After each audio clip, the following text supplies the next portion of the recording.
The command deck of the Zephyrite warship Endless Verdict hummed with tension. General Krasither, a towering figure of crystalline exoskeleton and bioluminescent war markings, loomed over the human prisoner with all four of his segmented arms. Crossed in a display of absolute authority, Erling stood in the center of the detention field, hands casually in his pockets, looking utterly unbothered by the array of plasma rifles pointed at his chest. His sandy hair was disheveled, his standard Dishu Earth Fleet uniform torn at the shoulder, and there was what appeared to be dried purple blood, definitely not his own, splattered across his boots. Human, Krasither's translator rendered his clicking speech into flat, emotionless standard. You have violated 17 interstellar treaties, destroyed 3 of my finest battle cruisers, and killed 100 of my warriors. For these crimes, I will personally execute you. Slowly, painfully, Erling tilted his head, a grin spreading across his face. Then he laughed. It wasn't a nervous laugh or a defiant bark. It was genuine amusement, the kind that made his shoulders shake and brought tears to the corners of his eyes. The sound echoed through the pristine command deck, and every Zephyrite present recoiled as if struck. Krasither's bioluminescence flared angry crimson. You dare mock me? Sorry. Erling wiped his eyes, still chuckling. It's just okay. This is literally the 5th time this week someone's threatened to kill me slowly and painfully. Monday was the Krith Swarm Queen. Tuesday, those plant guys from Sector 7. Wednesday, silence. Krasither's roar made the deck plates vibrate.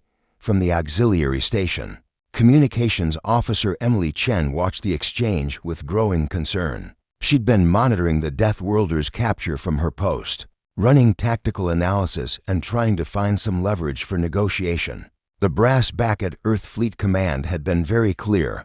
Erling was too valuable to lose, even if he was completely insane. Emily activated her encrypted comm. Command, this is Officer Chen aboard the Endless Verdict. Subject Erling is, well, he's being himself, requesting extraction protocols.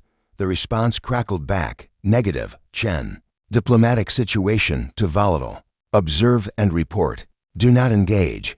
She muttered a curse under her breath. Typical. Back in the detention field, Krasither had activated a holographic display showing various torture implements from across a dozen species histories.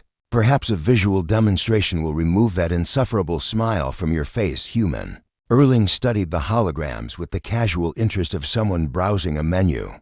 Ooh, is that a Thaxian nerve flare? Had one of those used on me last month. Tickles a bit, but honestly not as bad as a kidney stone. You ever had a kidney stone, General? Because let me tell you, your species is insane, Krasither hissed, deactivating the display. We have studied your world, your Earth, a planet where the atmosphere itself is corrosive to most civilized species, where the gravity crushes proper beings, where the native life evolved to be so aggressively hostile that your own planet tries to kill you daily. Well, when you put it like that, your people consume poison for recreation. You throw yourselves from aircraft for fun. Your young deliberately impact each other at high velocities and call it sport. Krasither's voice was rising with each statement. And yet you claim to be a civilized species. Erling shrugged. Different strokes for different folks, General. Not our fault the rest of the galaxy evolved on what we'd call easy mode. Emily had to suppress a smile at that. She'd read Erling's file. The man had survived atmospheric reentry in nothing but an EVA suit, fought off a Krith boarding party with a fire extinguisher, and once arm wrestled a Goliath Prime warrior on a dare, and won. He was exactly the kind of crazy that Earth Fleet recruited for deep space operations. Krasither leaned closer to the detention field, his massive frame casting shadows across Erling's face. I have killed thousands, human. I have glassed planets.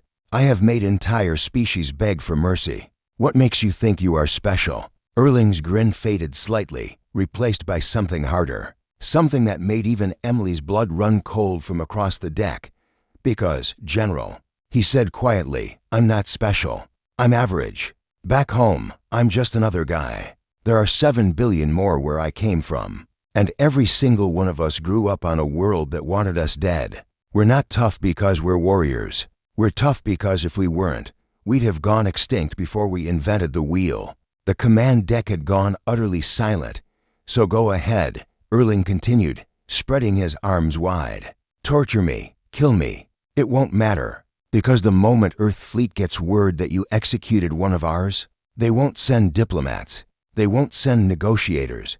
His smile returned, sharp as broken glass. They'll send more of me. Lots more. Krasather stood frozen, his bioluminescence flickering uncertainly. Emily's console chimed. Incoming vessels. She checked the readout and felt her heart sink. 12 Earth Fleet destroyers had just dropped out of FTL at the system's edge. General. She called out, abandoning her cover. You have incoming. Krasather World. Your Commander Emily Chen, Earth Fleet Intelligence, she said calmly, standing. And I'm here to offer you a deal. Release Erling, and we'll forget this whole incident. Keep him, and she gestured to her tactical display. Well, you see what's coming. The general's mandibles clicked rapidly, a sign of stress in Zephrites. He looked between Emily, Erling, and the advancing fleet. Finally, he deactivated the detention field. Erling stretched, joints popping. Good choice, General. Really good choice. As Emily and Erling headed toward the hangar bay, she muttered. You're absolutely insane, you know that. Yeah, Erling grinned. But I'm our kind of insane.